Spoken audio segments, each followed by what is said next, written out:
Prior भाई भौणी मैंने समस्त नमस्कार। मु आपणकर पाखरे गोटे कथा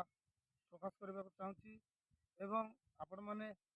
जानिथिबे शुणिथिबे आउ आखिरी भी देखुछंती। आज को प्राय आमर होगलाणी बहुत मास बीजेपी सरकार आसिक वर्तमान गरीब लोकर प्राय जिनस लुटिकी नौची एवं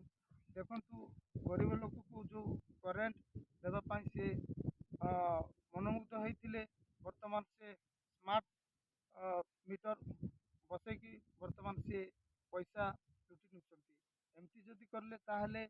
गरीब निरीह लोक बंचिबे केमिति। आओ आपण माने भी सपोर्ट करंतु आगामी इलेक्शन रे जेंति की बीजेपी सरकार न आसू आउ एवं हमर नवीन सार वर्तमान से आसंतु से आसिले ही आम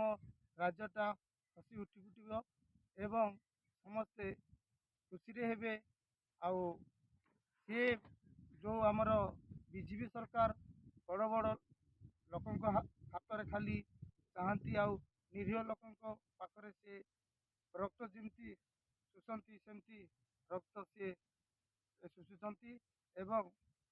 आपण माने सपोर्ट करंतु आउ जिंती की 2029 रे बीजेपी सरकार न आसिक वर्तमान आमर बीजेडी सरकार आम